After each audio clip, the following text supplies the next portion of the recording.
Well, singer Ariana Grande is expressing her grief over the blast, which targeted her concert. And she sent out this tweet: "Broken. From the bottom of my heart, I am so sorry. I don't have words." Well, it's unclear if the pop star will perform her scheduled concerts at the O2 Arena on Thursday and Friday. The London venue says they are enhancing security checks.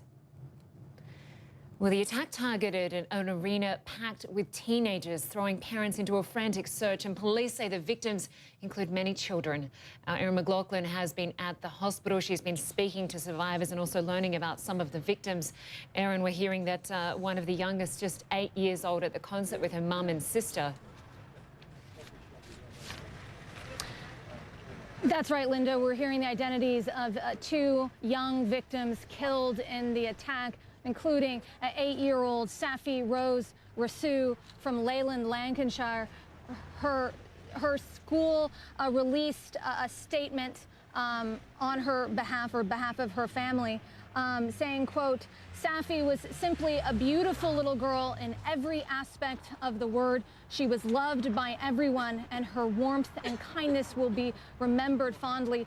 Safi was quiet and unassuming with a creative flair." We're also hearing of another young victim, 18-year-old Georgina Calendar. She was a big fan of Ariana Grande. In fact, she had posted a photo of their meeting together 2 years ago on her Instagram attack. Her school also releasing a statement saying, quote, "Georgina was a lovely young student who was very popular." So we're starting to learn more about those killed in this attack as Manchester and the whole of the United Kingdom really coming to terms with the tragedy of what happened here.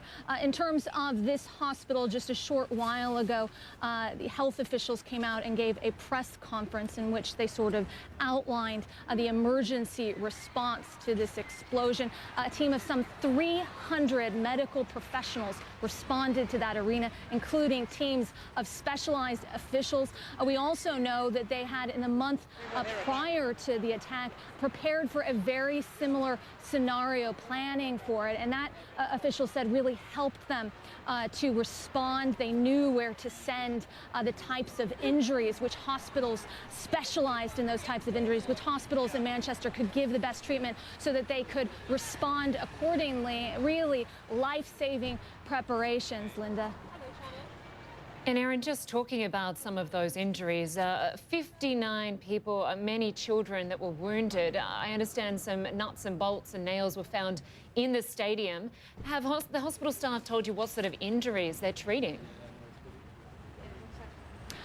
They have not. They essentially said that out of respect for the family, for the family and friends of the victims, they were not going to go into great detail in terms of the nature of the injuries that they're treating at this and 8 other hospitals. They did say, however, that some of those wounded were life-threatening injuries that would require long-term care, and that's one of the things that they're looking at now in terms of how to deal with going forward, to make sure that everyone who was a victim of this attack receives the necessary medical treatment. One of the challenges for medical professionals here in Manchester going forward.